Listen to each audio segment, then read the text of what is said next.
नमस्कार, आप देख रहे हैं मेरा हरियाणा। शुरुआत करेंगे किसानों से जुड़ी हुई एक बड़ी अपडेट की। दरअसल हरियाणा सरकार ने किसानों को अब ऑटो मिनी ट्रैक्टर ट्रॉली देने का फैसला किया है और साथ ही साथ इन तमाम चीज़ों पर जो सब्सिडी मिलने वाली है वो 40 दिन के भीतर किसानों के खाते में आएगी। बताएंगे पूरी जानकारी आपको, लेकिन सबसे पहले अगर आप चैनल पर पहली बार आए हैं तो चैनल को फॉलो और सब्सक्राइब करना मत भूलिएगा। साथ ही साथ इस वीडियो को ज़्यादा से ज़्यादा शेयर कीजिएगा, लाइक कीजिएगा। हरियाणा सरकार ने मछली पालन से जुड़े किसानों और उद्यमियों को बड़ी राहत देते हुए मत्स्य पालन विभाग की 11 प्रमुख सब्सिडी योजनाओं को हरियाणा सेवा का अधिकार अधिनियम के तहत शामिल कर लिया है। इस फैसले के बाद अब लाभार्थियों को निर्धारित समय सीमा के भीतर सब्सिडी और अन्य सेवाओं का लाभ मिल सकेगा।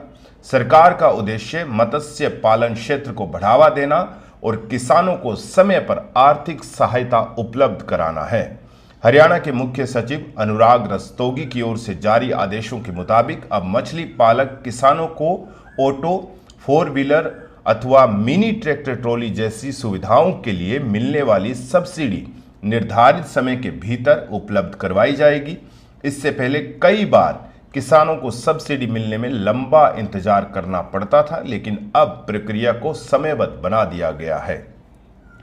सरकार ने प्रधानमंत्री मत्स्य संपदा योजना के अंतर्गत संचालित कई योजनाओं को भी सेवा का अधिकार अधिनियम में शामिल किया गया है। इनमें जेनेटिक सुधार कार्यक्रम, न्यूक्लियस ब्रीडिंग सेंटर की स्थापना, नवाचार एवं अभिनव गतिविधियां, स्टार्टअप, इनक्यूबेटर और पायलट परियोजनाओं से संबंधित सब्सिडी योजनाएं शामिल हैं।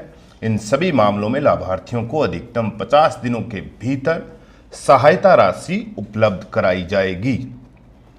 इसके अलावा एकीकृत सजावटी यानी ऑर्नामेंटल फिश यूनिट की स्थापना, ताजे पानी की सजावटी मछलियों के प्रजनन और पालन, fresh water ornamental fish brood bank की स्थापना और मनोरंजक मत्स्य पालन को बढ़ावा देने वाली योजनाओं के लिए भी 50 दिनों की समय सीमा तय की गई है।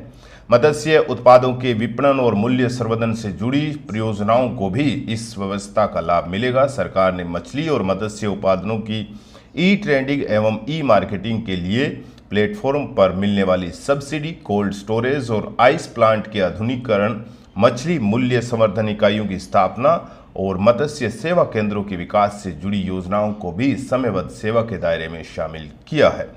नई व्यवस्था के तहत प्रत्येक जिले के जिला मत्स्य अधिकारी को नामित अधिकारी बनाया गया है, जो निर्धारित समय में आवेदन का निपटारा सुनिश्चित करेंगे। अगर किसी आवेदक को समय पर सेवा नहीं मिलती है तो वो शिकायत दर्ज करवा सकेगा। इसके लिए उप निदेशक मत्स्य को प्रथम शिकायत निवारण प्राधिकारी और निदेशक मत्स्य को द्वितीय शिकायत निवारण प्राधिकारी नियुक्त किया गया है। विशेषज्ञों का मानना है कि सरकार के इस फैसले से मत्स्य पालन क्षेत्र में निवेश बढ़ेगा और किसानों को समय पर वित्तीय सहायता मिलने से उत्पादन एवं रोजगार के नए अवसर पैदा होंगे। हरियाणा सरकार पिछले कुछ सालों से कृषि के साथ साथ मत्स्य पालन को भी आय का महत्वपूर्ण स्रोत बनाने पर जोर दे रही है। सरकार को उम्मीद है कि सेवा का अधिकार अधिनियम के तहत इन योजनाओं को शामिल किए जाने से पारदर्शिता बढ़ेगी, किसानों को कार्यालयों के चक्कर नहीं लगाने पड़ेंगे और सब्सिडी वितरण प्रक्रिया अधिक प्रभावी बनेगी। तो किसानों के लिए, खास करके मछली पालक जो किसान हैं, उनके लिए ये एक तरह से बड़ी राहत जो है वो हरियाणा सरकार की ओर से दी गई है। इसके अलावा अगर आप खुद मछली पालक किसान बनना चाहते हैं और इसके लिए क्या क्या नियम हैं, तो आप नज़दीकी CSC सेंटर पर जाकर इसका एक फॉर्म भी भर सकते हैं। सब्सिडी के लिए भी अब आप जो है अप्लाई कर सकते हैं।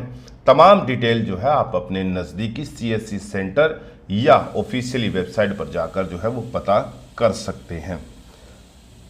आप इस पर क्या सोचते हैं, हमें कमेंट करके ज़रूर बताइएगा। नमस्कार।